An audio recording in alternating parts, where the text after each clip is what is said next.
I never thought I would be in a situation where I would have to defend my own backyard from someone who claimed to have my neighborhood's best interests at heart.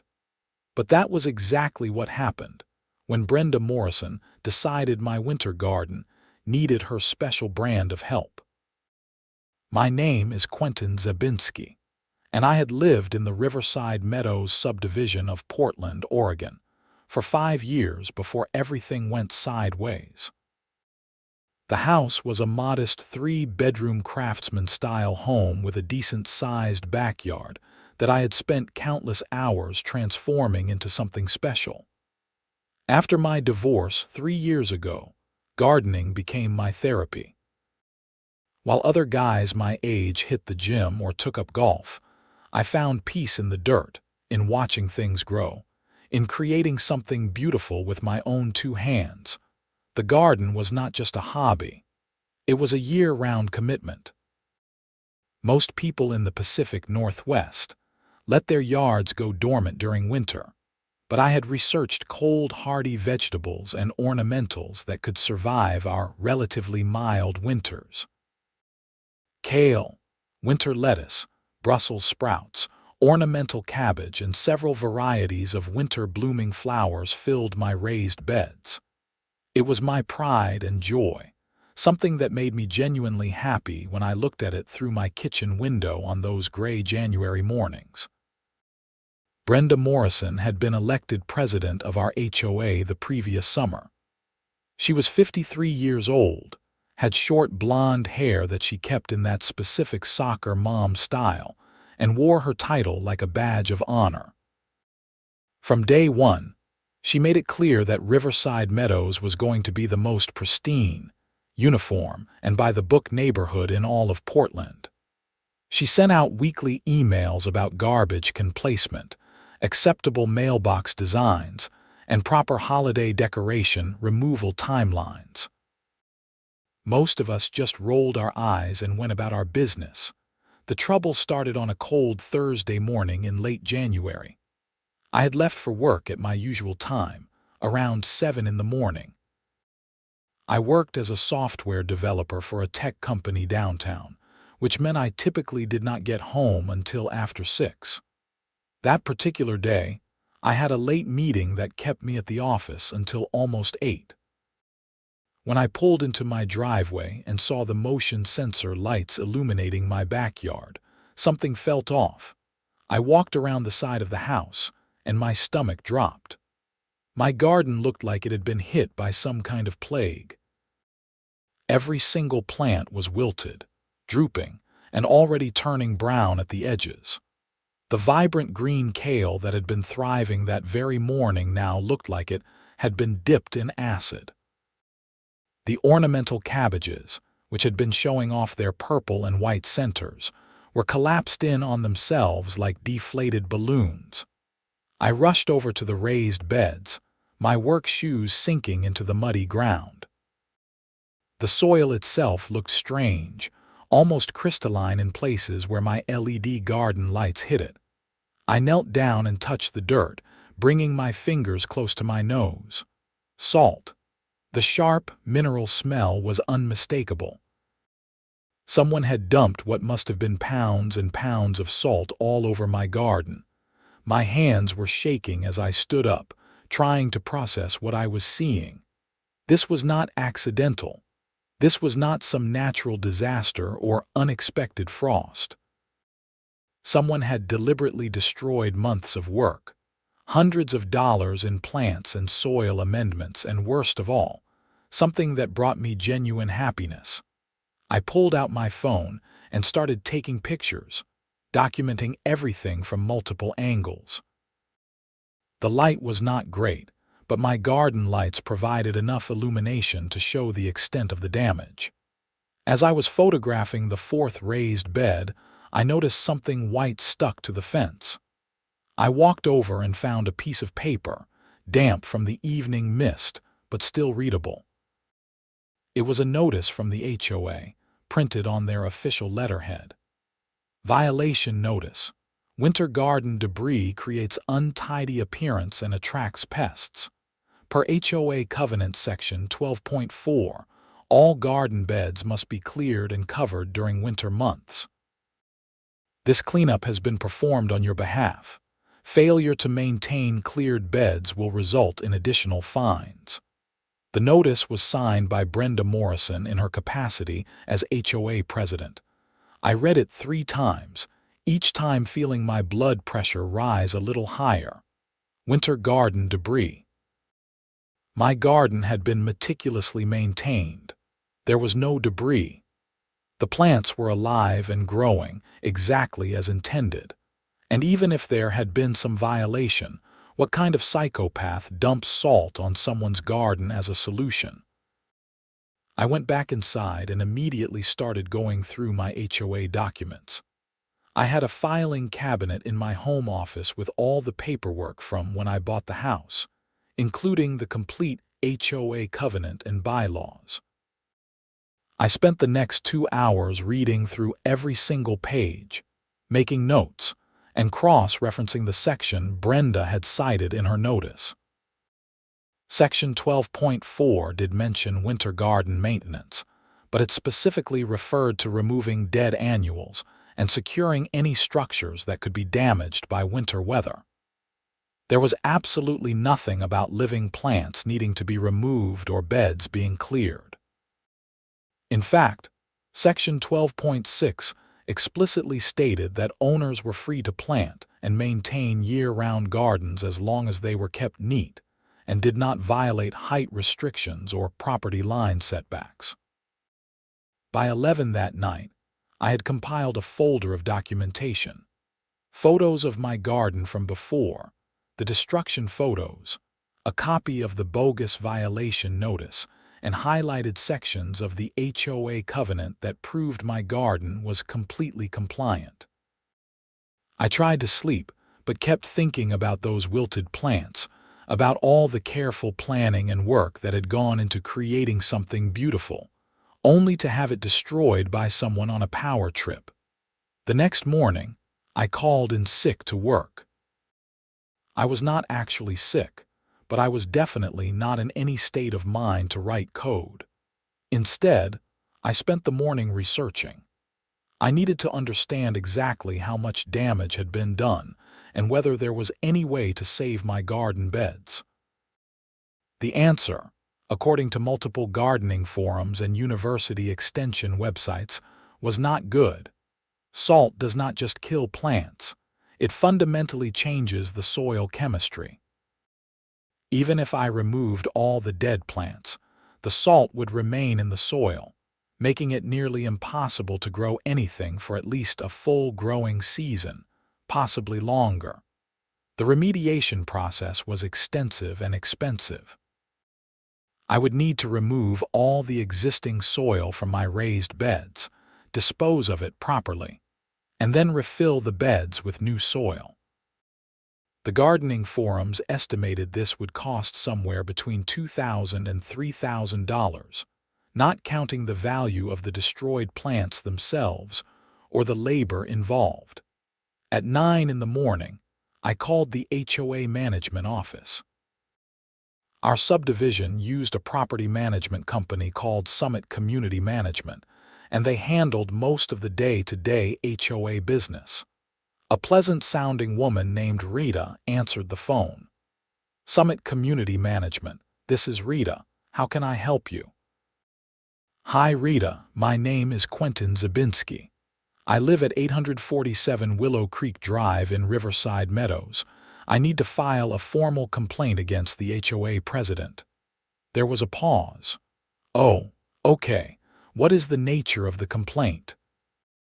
I explained the entire situation, keeping my voice as calm and professional as possible despite the anger simmering underneath.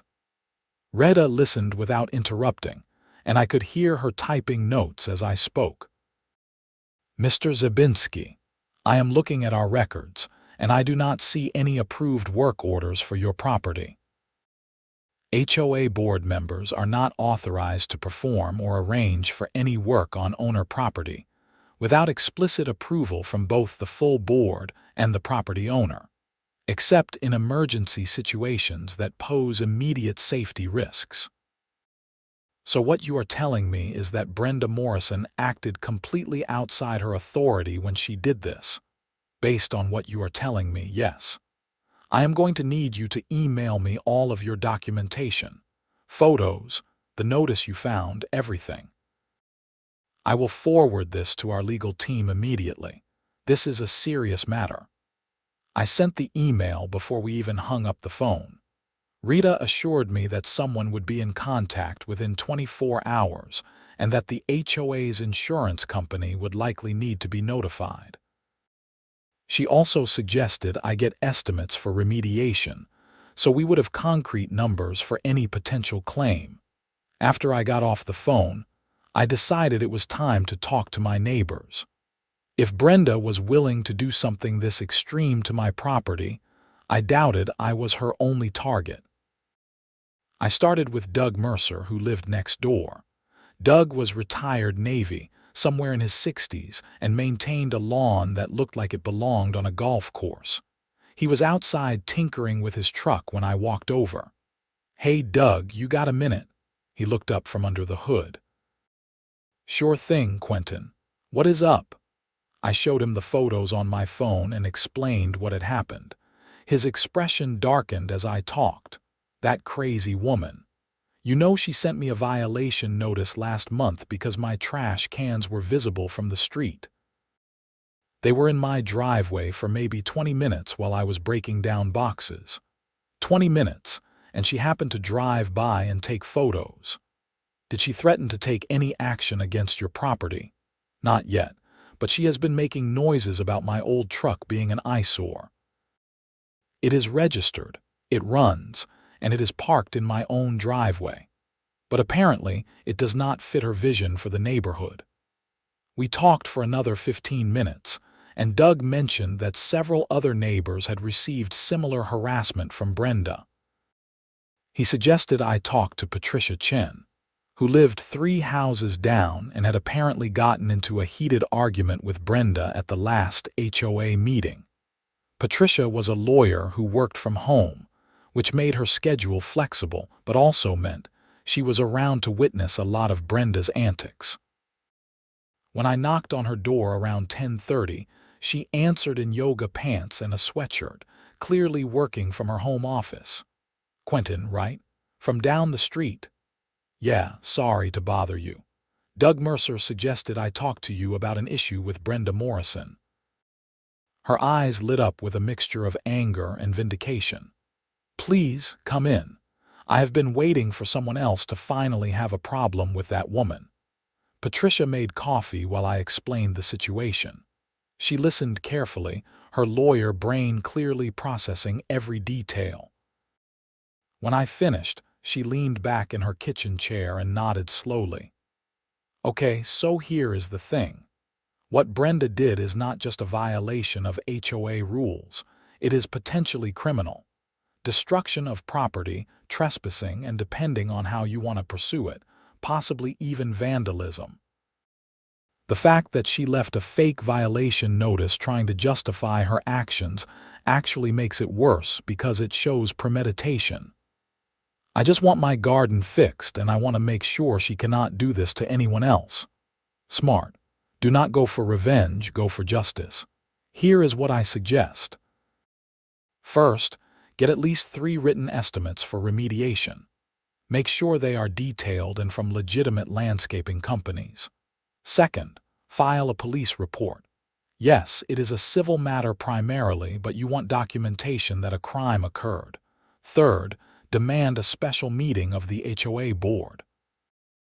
As a homeowner, you have that right when there is a serious governance issue. I will help you with that.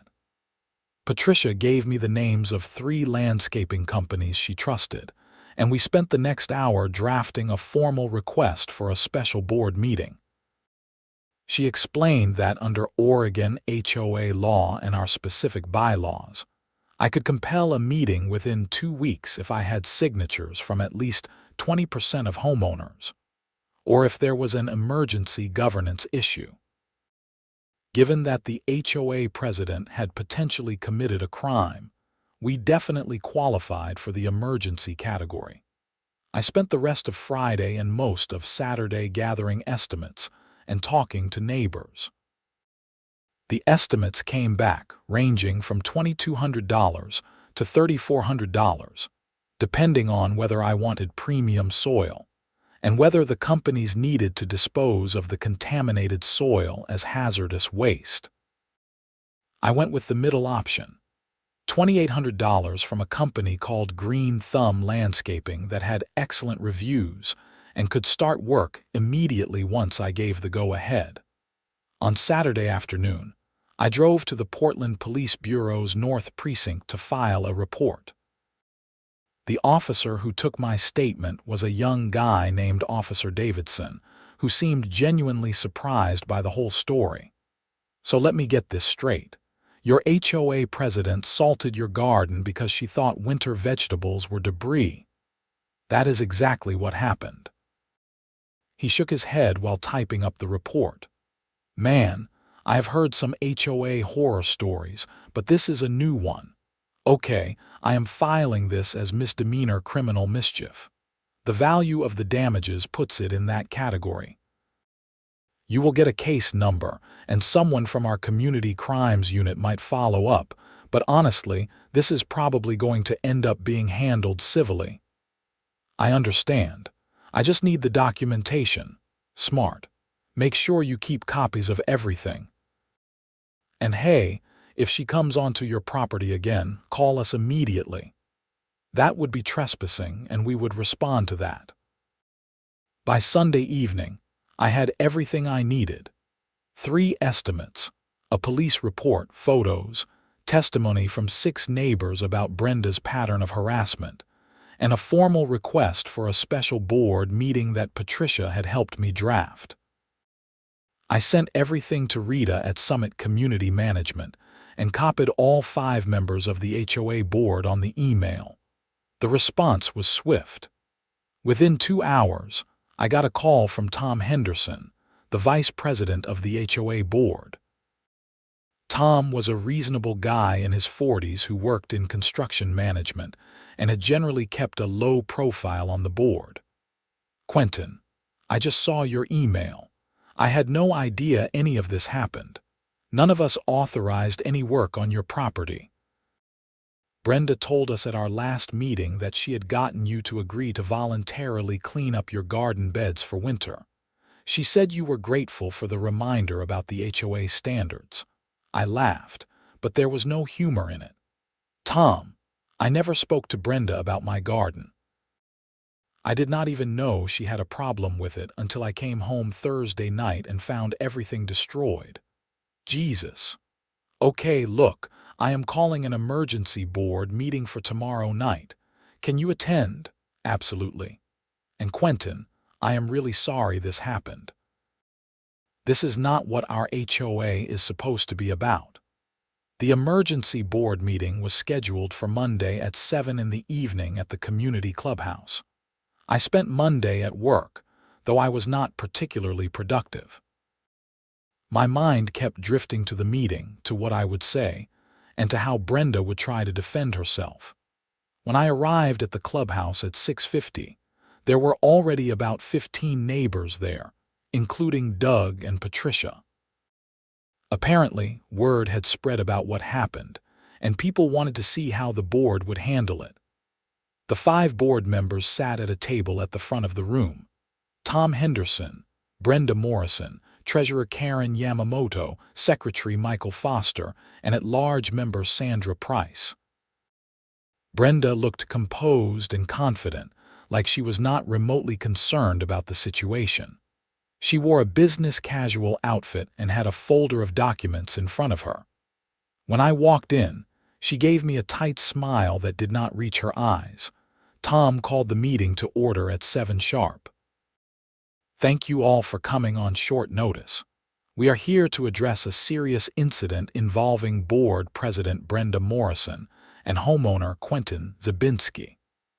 Quentin has filed a formal complaint alleging that Brenda destroyed his property without authorization. Quentin, would you like to present your case? I stood up and walked to the front of the room. I had printed copies of all my documentation for each board member, and I distributed them before I started speaking. Then I laid out everything, keeping my tone factual and unemotional. I showed the before photos of my thriving winter garden, the after photos of the destruction, the fake violation notice, the actual HOA covenant sections that proved my garden was compliant, the police report, and the remediation estimates. The bottom line is this, I concluded. Brenda Morrison trespassed on my property, destroyed approximately $2,000 worth of plants, and caused an additional $2,800 in soil remediation costs. She did this without board authorization, without my consent, and under the false pretense of enforcing an HOA rule that does not exist. I am asking the board to remove her from her position, to have the HOA insurance cover my damages, and to put safeguards in place so this cannot happen to anyone else. The room was silent when I finished. I could see Tom and the other board members flipping through the documents, their expressions ranging from shock to angry. Finally, Tom looked at Brenda. "Brenda, what is your response to these allegations?" Brenda stood up, and I could see a slight flush on her cheeks, the first sign that her composure was cracking. "I did what I thought was best for the community. Mr. Zabinski's garden was becoming overgrown and attracting rodents. Multiple neighbors complained to me about it." "That is a lie," Doug Mercer called out from the audience. "I live right next door to Quentin. His garden was beautiful and there were no rodents." Brenda shot him an icy look. "Mr. Mercer, you are not recognized to speak." Tom held up his hand. "Actually, Brenda, this is an open meeting and homeowners have a right to comment." "Doug, what did you observe?" Doug stood up. "I have lived next to Quentin for 5 years. His garden is immaculate, better maintained than most people's summer gardens. I never saw any rodents, any mess, or anything that would justify what she did. And I am out in my yard almost every day." Other neighbors started speaking up, confirming that my garden had been well maintained and that Brenda had never mentioned any complaints to anyone. Patricia Chen raised her hand. "I would like to point out that even if there had been a legitimate violation, which there was not, the HOA's own bylaws require a written warning, a 30-day cure period, and a hearing before the board before any enforcement action can be taken. Brenda violated multiple sections of our governing documents, not to mention Oregon state law regarding property rights." Karen Yamamoto, the treasurer, spoke up for the first time. "I have been going through our financial records, and I do not see any authorization for spending HOA funds on this alleged cleanup." "Brenda, did you use your own money to buy the salt?" The question seemed to throw Brenda off balance. "I used the petty cash fund. It is available for minor maintenance issues. The petty cash fund is for things like light bulbs and printer paper," Karen shot back. "Not for buying bags of salt to dump on a homeowner's property. That is misappropriation of HOA funds." The meeting devolved from there. Board members started arguing among themselves. Neighbors were shouting questions and accusations at Brenda, and Brenda herself began to lose her carefully maintained composure. She insisted she had the authority as president to take whatever actions she deemed necessary for the good of the community. She claimed my garden was a nuisance, despite having no evidence to support that claim. She even tried to argue that I should have known winter gardens were not allowed, even though there was nothing in the covenant about it. Finally, Tom banged his hand on the table. "Enough. We need to vote on this. I am making a motion to immediately suspend Brenda Morrison from her position as HOA president pending a full investigation." "All in favor?" Karen, Michael, and Sandra all raised their hands immediately. Tom added his vote, making it 4 out of 5. Brenda was the only dissenting vote. Motion carries. Brenda, you are suspended from the board effective immediately. You need to turn over all HOA documents, keys, and records to me by the end of the week. Second motion. I move that we file a claim with our liability insurance to cover Mr. Zabinski's damages, and that we reimburse him immediately for any out-of-pocket expenses he has incurred. All in favor? Another 4-1 vote, with Brenda voting against it despite having been suspended. Third motion. I move that we terminate Brenda Morrison's position on the board entirely and hold a special election for a new president. All in favor? This time, all 5 hands went up. Even Brenda seemed to realize the game was over. The meeting ended around 9:30. Neighbors came up to me afterward, offering their support and sharing their own stories of Brenda's overreach. Apparently, she had been making people miserable for months with her aggressive enforcement of minor issues, but no one had wanted to rock the boat. My situation had finally given everyone else the courage to speak up. Patricia pulled me aside as people were leaving. That went better than I expected. The insurance claim should go through without any issues, but I want to warn you about something. Brenda is not the type to accept defeat gracefully. She is going to escalate. What can she do? She has been kicked off the board. She can make your life difficult in other ways. Be careful. Document everything. If she comes near your property, call the police immediately. I thought Patricia might be overreacting, but I told her I would be careful. I went home feeling like a weight had been lifted. Justice had been served. I would get my garden restored, and Brenda would no longer be in a position to terrorize the neighborhood. The insurance claim processed quickly. By the end of the week, I had a check for $4,800, which covered the remediation costs and the value of my destroyed plants. Green Thumb Landscaping started work the following Monday, removing all the contaminated soil and refilling my raised beds with beautiful, rich, organic soil. By the end of February, my garden beds were restored, and I had started planting new winter vegetables, though it was a bit late in the season for optimal growth. Everything seemed to be back to normal. The HOA board elected Tom Henderson as the new president, and he immediately instituted new policies requiring full board approval for any enforcement actions. The neighborhood felt lighter, like everyone could breathe easier without Brenda's constant surveillance and harassment.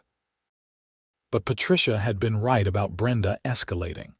I just did not expect how petty and vindictive she would become. It started with small things. Someone kept knocking over my recycling bin the night before pickup. My morning newspaper, which was usually thrown onto my driveway, started ending up in the bushes or soaked in puddles. A bag of dog waste appeared on my front porch, even though I did not own a dog. Nothing I could prove was Brenda, but the timing was suspicious. Then, in mid-March, I stopped at Miller's Hardware, a local family-owned store about 2 miles from my house. I had been going to Miller's for 5 years. They had great prices, knowledgeable staff, and supported local schools and community organizations. The owner, Jim Miller, was a fixture in the neighborhood who knew most of his regular customers by name. I needed some supplies to build a cold frame for extending my growing season. I was walking down the lumber aisle, checking wood prices, when Jim appeared next to me looking uncomfortable. "Hey Quentin, can I talk to you for a minute? In my office." "Sure, is everything okay?" We walked to his small office at the back of the store. Jim closed the door and let out a long sigh. "Look, this is awkward, and I want you to know I do not agree with it at all. But I got a complaint filed against you with my corporate district office." "A complaint? About what?" "Brenda Morrison came in here 3 days ago with some woman she claimed was a lawyer. They said you had been harassing Brenda, stalking her, and that you had made threats against her at an HOA meeting. They said they were filing for a restraining order and that I needed to ban you from the store for everyone's safety. I felt like I had been punched in the stomach. Jim, that is completely fabricated. I have not had any contact with Brenda since the board meeting where she was removed. I have never threatened her or anyone else. This is retaliation because the HOA held her accountable for destroying my garden. I believe you, Quentin. I really do. But the complaint went to corporate and my hands are tied. My district manager is requiring me to ban you from the store for at least 6 months while this sorts itself out. If you want to fight it, you need to take it up with corporate. Can I see the complaint? What evidence did she provide? Jim pulled out a folder and showed me copies of what Brenda had submitted. There were screenshots of Facebook posts, but they had been doctored or taken out of context. There was a statement from a neighbor I had never even met claiming they had heard me yelling threats. There was even a blurry photo that was supposedly me sitting in my car outside Brenda's house, except the car in the photo was a silver sedan and I drove a blue SUV. This is all fake, Jim. Every bit of it. The Facebook posts are edited.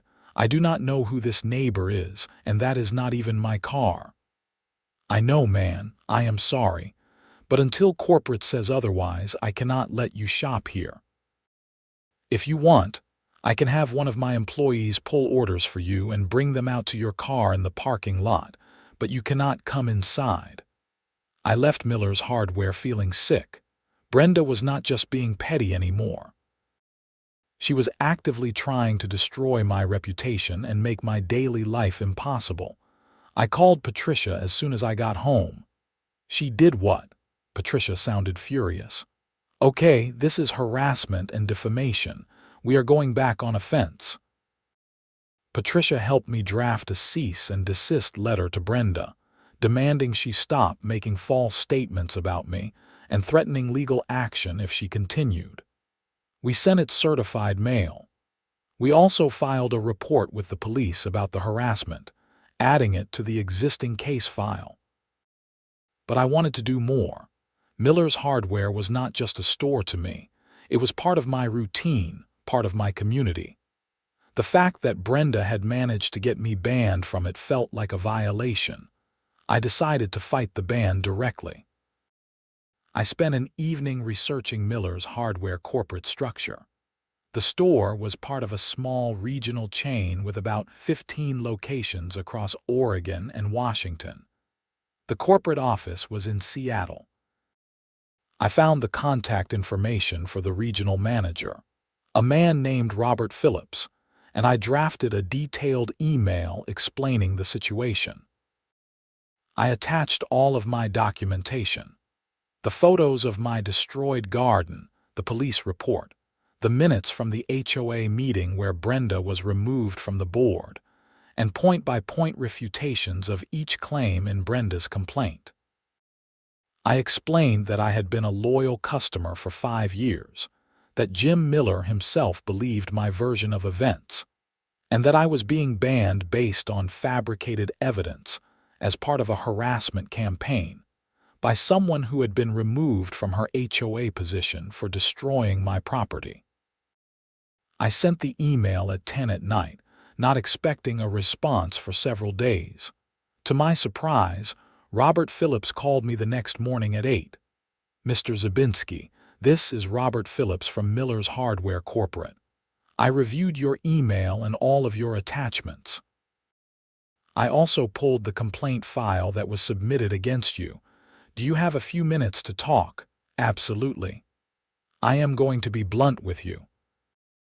The complaint we received had some red flags from the beginning, but we have a policy of erring on the side of caution when someone claims to feel unsafe. However, after reviewing your documentation and comparing it to what Ms. Morrison submitted, it is clear that she misrepresented the situation to us. So you will lift the ban. I am going to do better than that. I am going to make sure Miss Morrison understands that filing false complaints is not acceptable. Can you send me your full contact information and a signed statement authorizing me to share your documentation with our legal team?" I sent everything within an hour. Robert called back that afternoon with an update. "Mr. Zabinski, our legal team reviewed everything and agrees that Miss Morrison made false statements in her complaint. We are lifting your ban immediately with our apologies. Additionally, we are banning Miss Morrison from all Miller's Hardware locations for filing a false report intended to harass another customer. She will receive a certified letter informing her of this decision by the end of the week." I felt a surge of vindication. Thank you. That means a lot.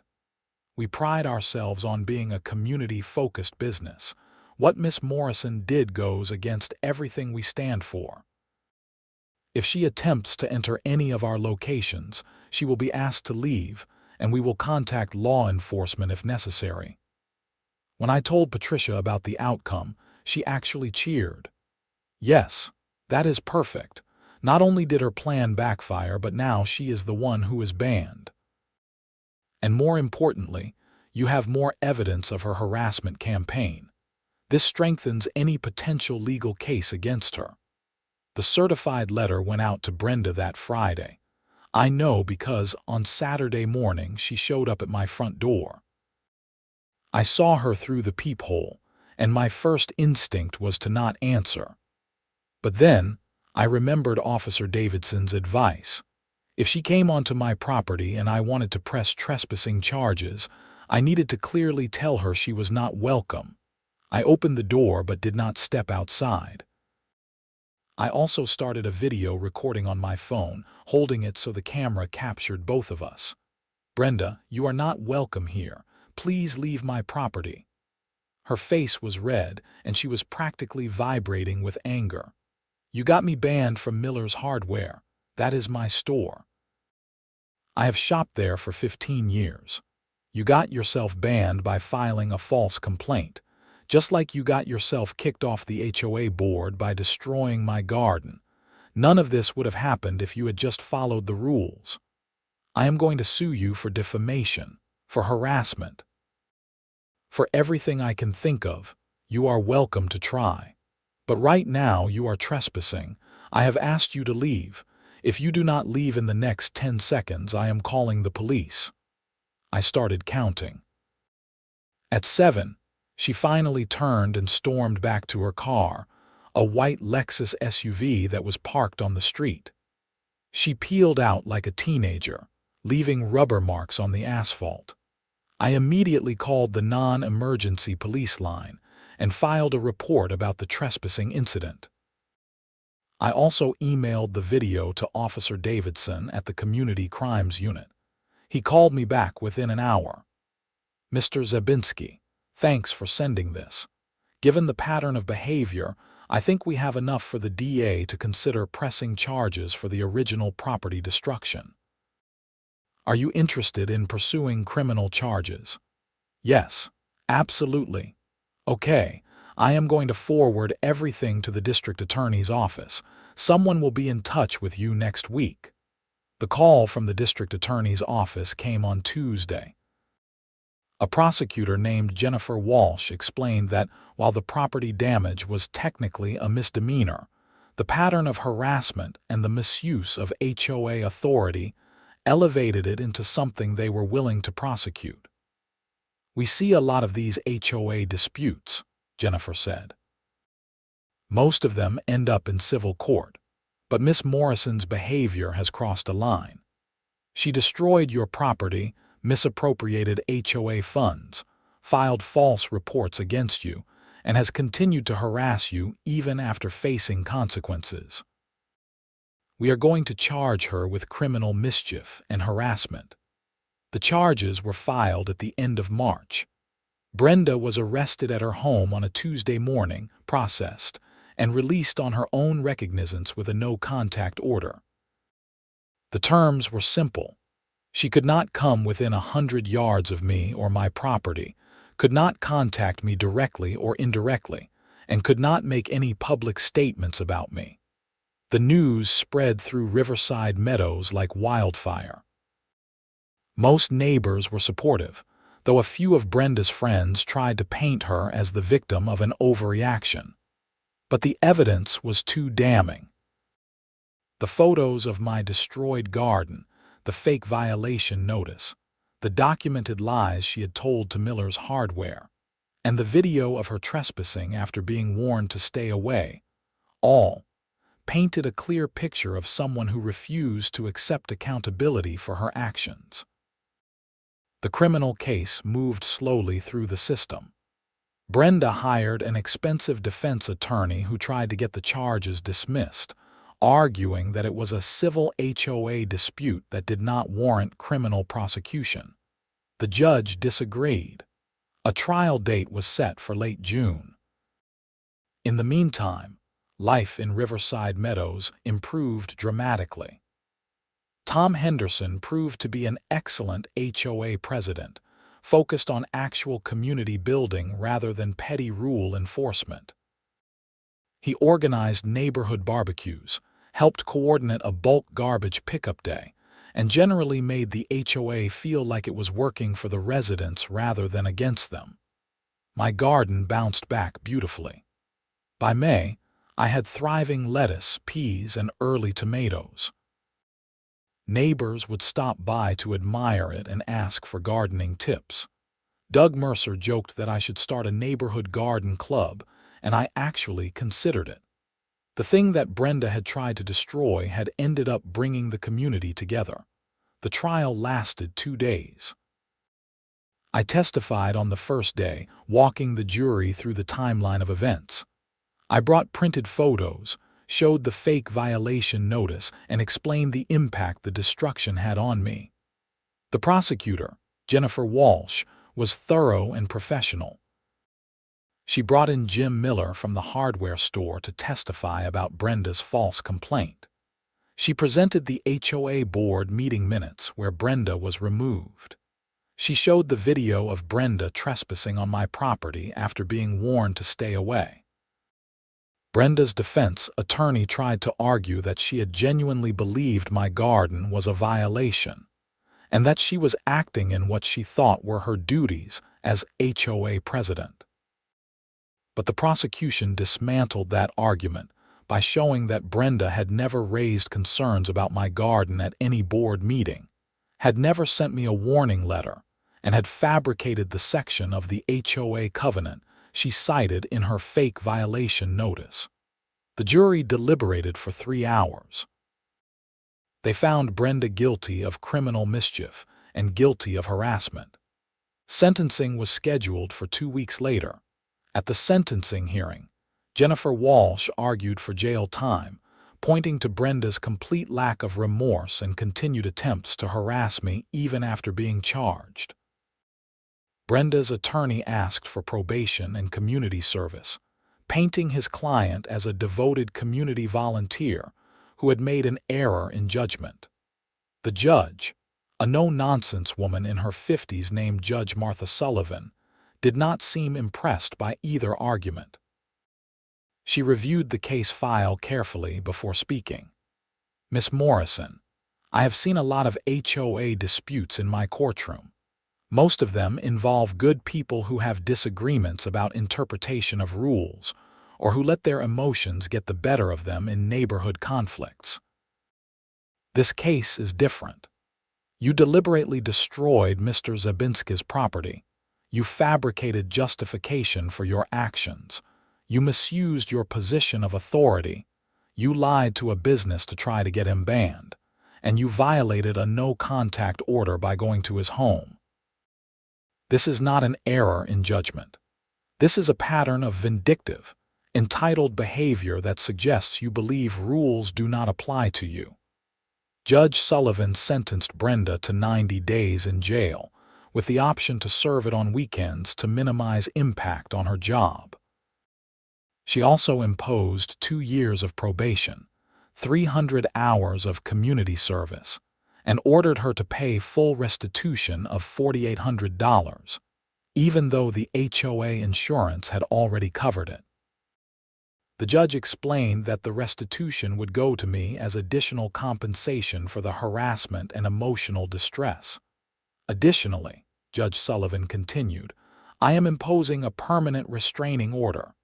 Miss Morrison, you are to have no contact with Mr. Zabinski for the rest of your life. You cannot go near his home, his workplace, or anywhere you know him to be. You cannot contact him through third parties. You cannot post about him on social media. If you violate this order, you will be arrested and charged with contempt. You understand? Brenda, who had remained stone-faced through most of the proceeding, finally broke. This is not fair. He ruined my life over a garden. Judge Sullivan's expression hardened. No, Miss Morrison.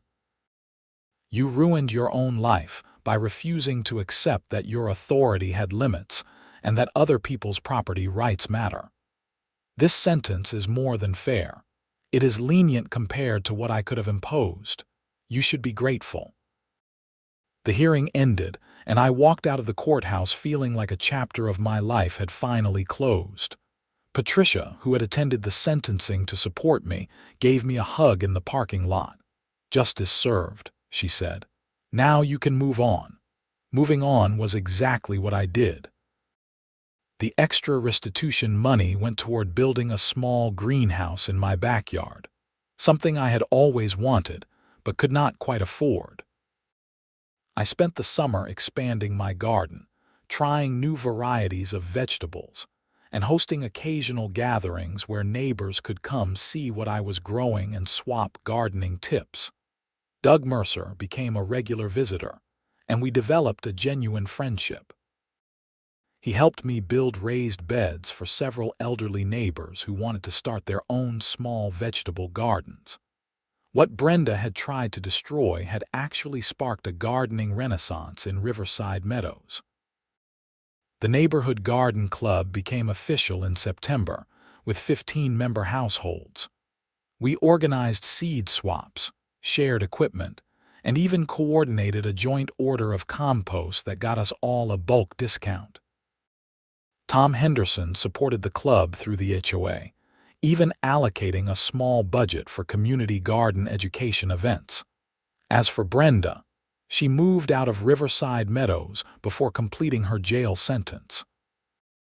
Rumors circulated that she was serving her weekend jail time and working her community service hours picking up trash along highways.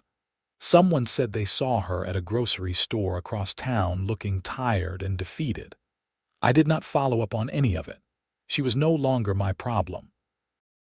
1 year after the garden incident, on a cold January morning similar to the one when I had discovered the destruction, I stood in my backyard looking at thriving winter kale, ornamental cabbage, and early blooming hellebores. My garden had never looked better. The greenhouse was producing lettuces and herbs even in the coldest months. More importantly, I had built genuine friendships with my neighbors, turned my passion into something that brought joy to others, and learned that standing up to bullies, even when it is hard, is always worth it. Miller's Hardware held a spring garden event in March, and Jim Miller asked me to give a presentation on winter gardening. About 40 people showed up, filling the community room at the store. I talked about cold hardy plants, season extension techniques, and the joy of harvesting fresh vegetables even when there is snow on the ground. After the presentation, a dozen people came up to ask specific questions and share their own gardening experiences. As I was packing up my materials, Jim pulled me aside. "Quentin, I just want to apologize again for how that whole banning situation went down. You have always been a valued customer, and I hated that corporate put me in that position." "Jim, you do not need to apologize. You were put in a tough spot, and you did what you had to do. What matters is that the truth came out and the right decision was made in the end. I appreciate that. Hey, we are planning to expand our garden center this summer. Any chance you would be interested in consulting on what products and seeds we should stock? Paid, of course." I agreed, and that consulting gig turned into a regular thing. By the end of the year, I was teaching monthly gardening classes at Miller's, had a small side business helping people design and build vegetable gardens, and had even been interviewed by a local Portland news station about urban farming. The irony was not lost on me. Brenda Morrison had tried to destroy something I loved out of spite and a warped sense of authority. Instead, she had inadvertently launched me into a new phase of my life where gardening went from being a solitary hobby to a way of connecting with my community and helping others find the same peace and joy I had found in growing things. I still saw Patricia regularly. She had developed her own passion for gardening after seeing what was possible with winter vegetables, and her backyard now featured raised beds growing a mix of culinary herbs and flowers. We would sometimes sit on her back patio in the evenings, drinking wine and talking about everything from garden pests to HOA politics to life in general. You know what I think is the best part of this whole story? Patricia said one evening in late spring, about 18 months after the initial incident.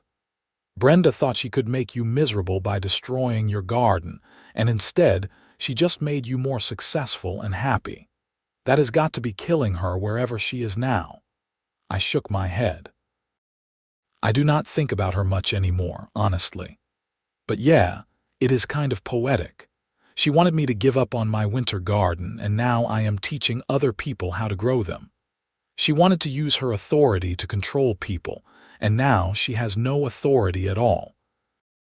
Meanwhile, Tom Henderson is running the HOA the way it should be run, focusing on building community instead of enforcing petty rules. Speaking of the HOA, did you hear they are putting together a proposal to create a community garden space on that empty lot by the playground? Really? That would be amazing. Tom asked me to help with the legal paperwork. They want to divide it into plots that any resident can use. I immediately thought you should be involved in designing it. The community garden project became my focus for the next several months. Working with Tom, the HOA board, and a committee of interested neighbors, we designed a space with 20 raised bed plots, a shared tool shed, a composting area, and even a small pavilion where we could hold workshops and gatherings. The HOA allocated funds for the initial construction, and several local businesses, including Miller's Hardware, donated materials. We broke ground in June and had our ribbon-cutting ceremony in August. 15 families signed up for plots in the first week. I taught a series of workshops on garden planning, soil health, and pest management. The community garden became a hub of activity, especially on weekend mornings when multiple families would be out working their plots, kids running around, people sharing advice and extra seedlings. One Saturday morning in September, I was in my plot showing a new gardener named Marcus how to properly stake tomato plants when Doug walked over with a newspaper. "Quentin, you made the paper again." It was a feature in the Portland Tribune about urban agriculture and community gardens. They had interviewed me and several other people involved in the Riverside Meadows project. The article talked about how community gardens were bringing neighborhoods together and helping people reconnect with where their food comes from. There was a photo of me standing in front of my plot, holding a basket of fresh vegetables. "You are like a local celebrity now," Marcus joked. "Hardly. I just really like growing vegetables." But Marcus was not entirely wrong. The combination of the classes at Miller's, the consulting work, and the community garden had given me a reputation as the go-to person for vegetable gardening advice in our part of Portland. I had a waiting list of people who wanted help designing their gardens. Local garden clubs invited me to speak at their meetings. A community college even reached out about teaching a continuing education class on urban food production. My day job as a software developer continued, but gardening had become a significant part of my identity and my life.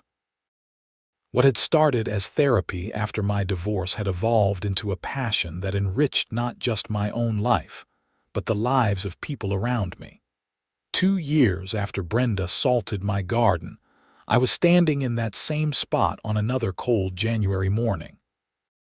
The winter garden was once again thriving with kale, chard, and flowering ornamentals.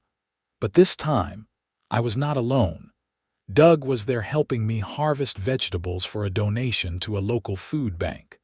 Patricia stopped by with coffee and pastries. A couple from the community garden came to ask advice about their winter planting plans. My phone buzzed with a text from Tom Henderson asking if I could help judge the HOA's first annual garden contest they were planning for summer. I smiled and sent back a thumbs-up emoji. Looking around at my garden, at my friends, at the life I had built in this neighborhood, I felt grateful. Not for what Brenda had done, but for how I had chosen to respond to it. I could have become bitter, could have moved away, could have let her actions poison my relationship with Riverside Meadows. Instead, I had fought back, but not with anger or revenge.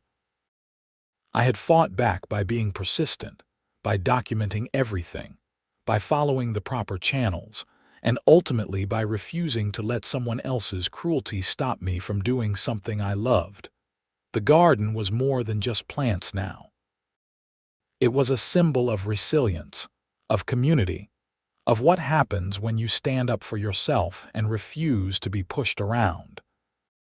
Every tomato I harvested, every neighbor I helped start their own garden, every class I taught at Miller's Hardware was a repudiation of Brenda's attempt to control and diminish what brought joy to people's lives.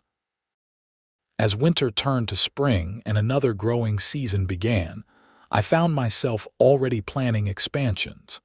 Maybe a vertical garden on the side of my garage, maybe some espaliered fruit trees along the back fence, maybe a small pond for attracting beneficial insects and wildlife. The possibilities were endless, and that was the beauty of it. My garden would keep growing, my skills would keep improving, and my community connections would keep deepening. Brenda Morrison was a footnote in my story now, a cautionary tale about what happens when petty authority meets someone willing to stand up for themselves. She had tried to salt my garden and salt my life, but all she had really done was fertilize both into something more vibrant than I ever could have imagined. On a sunny afternoon in May, almost exactly 2.5 years after the incident, I received an unexpected package in the mail.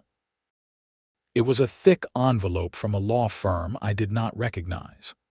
Inside was a check for $4,000 and a letter explaining that it was from Brenda Morrison's bankruptcy proceedings. Apparently, she had filed for bankruptcy, and part of the settlement involved paying her outstanding debts, including the restitution she owed me. The letter noted that this payment satisfied all financial obligations, and there was a separate note from the bankruptcy trustee mentioning that Miss Morrison had included a brief statement expressing regret for her actions. The statement itself was not included, and I did not request to see it. Whatever Brenda felt now, whether it was genuine remorse or just frustration at the consequences of her behavior, was not my concern anymore. I deposited the check and used the money to fund a scholarship program through the community garden. We created the Riverside Meadows Garden Education Fund, which would provide free gardening classes and supplies to low-income families in the neighborhood. The first year, we helped 8 families start their own food gardens, providing everything from seeds and soil to raised bed materials and ongoing mentoring. Patricia helped me set up the fund as a proper nonprofit, and Miller's Hardware became a corporate sponsor, matching the initial $4,000 contribution. Jim Miller presented the check at a community garden event, and we used the opportunity to recruit more volunteer mentors. "You know what I love about this?" Patricia said as we were cleaning up after the event. "Brenda's restitution money is now helping people learn to garden. The thing she hated and tried to destroy is being funded by her own forced payment. That is justice with a sense of humor." As years passed, the incident with Brenda became part of the neighborhood lore, the kind of story people told new residents as a mix of warning and entertainment. The story always ended the same way, with Brenda gone and the neighborhood better off for it.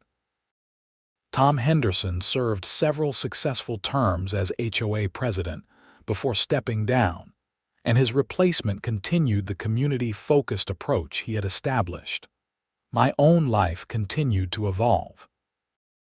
I met someone, a woman named Rachel, who managed a farm-to-table restaurant and shared my passion for fresh, locally grown food. We started dating in the 3rd year after the incident, and she quickly became integrated into my gardening life, bringing a professional chef's perspective to what vegetables were worth the effort to grow.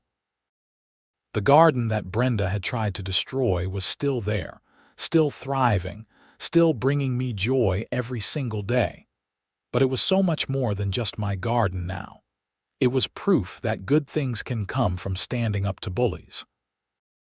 It was evidence that communities are stronger when they support individual passions rather than trying to force conformity.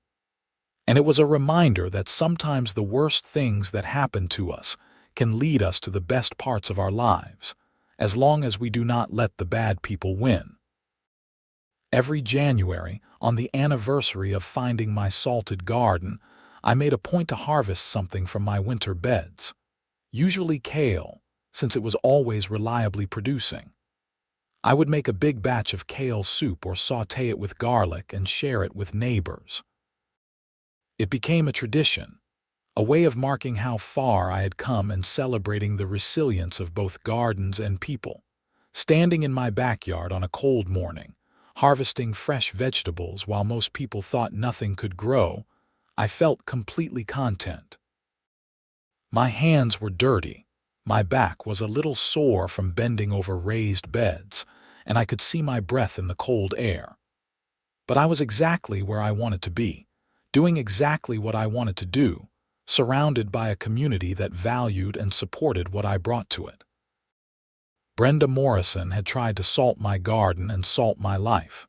She had failed completely.